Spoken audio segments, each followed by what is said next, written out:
Give me that fucking pink hat and tell everybody to shut up. I'm about to like play guitar and sing Joanne. I'm super late, but screw it. Joanne is Lady Gaga's fifth album. It dropped on October 21st, 2016, and basically set up Gaga for the extraordinary success that she's had with A Star is Born and now Chromatica. Let's jump in. For those of you who watched my art pop video, when we last left off, Gaga's career was not in good shape, splitting with her manager of many years, Troy Carter, in 2013, and basically cutting the art pop era short. Gaga was at a crossroads. Where would she go artistically? How would she win back the general public? She revealed in an interview with NME that she had lost faith in herself, her talents, and almost walked away from the music industry entirely. Enter the rebrand. Her new manager, Bobby Campbell, and Artist Nation, a subsidiary of Live Nation Entertainment, prompted her to consider shaking up her image. This version of Lady Gaga would be less focused on spectacle and more focused on her talents. Just 1 year after Art Pop had dropped, Gaga released Cheek to Cheek, a collection of jazz duets with Tony Bennett, which topped the charts and even won her a Grammy in the process.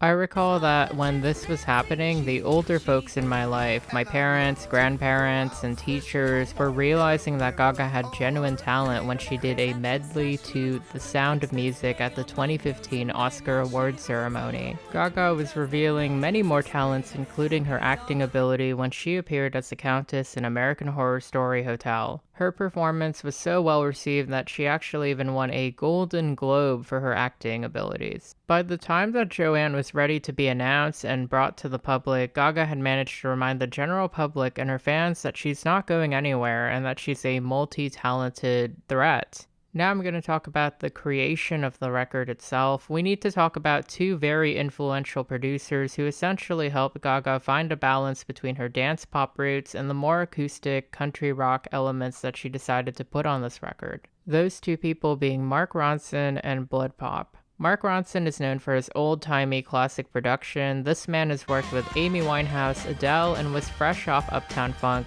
Blood Pop, who produced much of Chromatica later on, is noted for his work with Madonna during Rebel Heart and Justin Bieber's Purpose, as well as the iconic song Grins by Charli XCX. These two producers working together with Gaga allowed for Joanne's unique sound to flourish. There is a vintage sheen to the modern sort of popscape that she's trying to go for here. From a thematic and lyrical standpoint, Joanne is very much about Gaga's womanhood and experiencing the emotions that come along with living. Joanne is about family, particularly centered around the tragedy of her aunt, Joanne Germanotta's untimely demise. This album is less about the persona of Lady Gaga herself and more about her inner world, hence the absence of the pop tropes that dominated her previous music. These decisions were essentially made to invite listeners, both old and new, to reevaluate their own relationship to Lady Gaga in a more authentic way. For anyone actually interested in the conception stage of the record, I invite you to watch Gaga 5.2 on Netflix, where she details a little bit of the production process as well as how she got to certain areas lyrically. I want to discuss the singles. Not unlike art pop, there definitely seemed to be confusion regarding which singles to choose off the record. The initial single, Perfect Illusion, was a hard turn from previous efforts and a bold choice. The song, which Gaga would go on to say was a commentary on social media, has clear rock influences. It would go on to peak at 15 on the Hot 100 charts, the lowest of any of her lead singles to date. If we were to time travel back to 2016, the song honestly was the antithesis of any of the sounds dominating the charts at the time, from its raw vocals to the key change just before the chorus. It honestly just did not stand a chance during that time period. Critically, it was received relatively well, though I did think that it did a good job of essentially setting the tone for the record not being a usual Gaga bop record.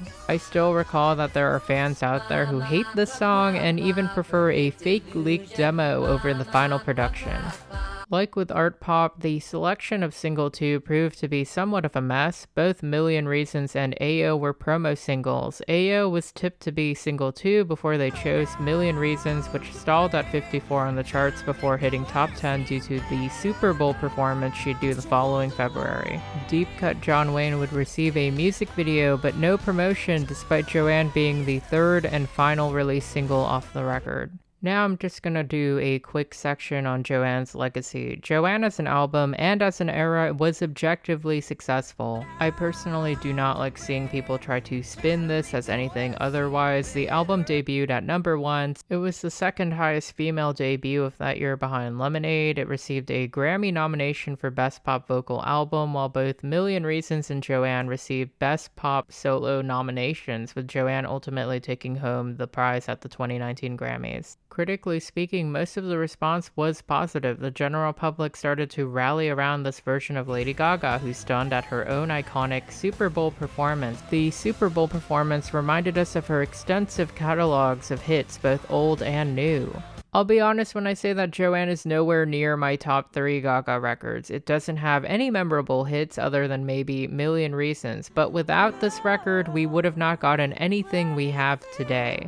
Joanne's success essentially ushered in a period of time where other artists sought to emulate the sort of personality that she was putting forward. Justin Timberlake's misaligned Man of the Woods album era was essentially male Joanne.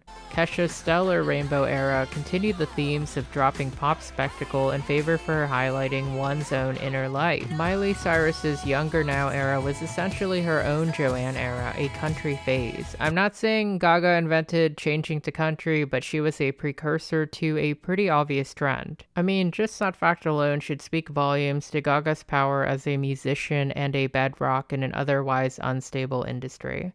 I want to briefly talk about my personal favorite tracks off the record. I always thought that Ayo should have been a single or received more attention. It's a charming country pop banger that really leans into her whole yeehaw phase while retaining Gaga's pop edge. Joanne, the title track, definitely deserved its Grammy. It's a well-produced and raw vocal performance with lyrics that evoke the sense of yearning Gaga tries to have the entire record. John Wayne's music video made the song click for me. It honestly was a good retreat towards pop in the midst of more organic stuff during the record.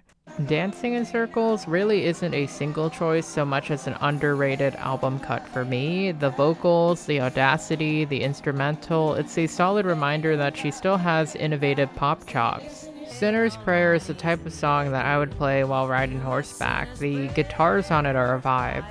I honestly really like Grigio Girls. It's a heartbreaking song considering who the song is dedicated to. Sonia Durham, the creative director of the House of Gaga, who had passed from breast cancer shortly after the album dropped. Although it's not explicitly part of the album, I still consider it part of the cycle. The Cure, a standalone single released when Gaga took the stage at the Coachella 2017 show. This song is also dedicated to Sonia.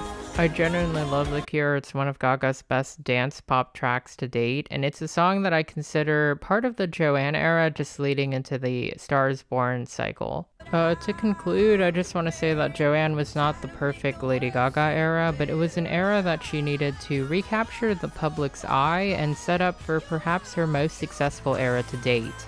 Thanks again, everyone. I promised this video forever, and now it's out. I can't promise you guys a explicit release date for A Star Is Born because it's almost an hour long right now. I want to plug in my socials, thank my members, and don't forget to check out my Twitch. Thank you again for tuning in. I'm just flattered. Thank you. And don't forget to like, subscribe, comment your favorite Joanne track. I will see you for the next video.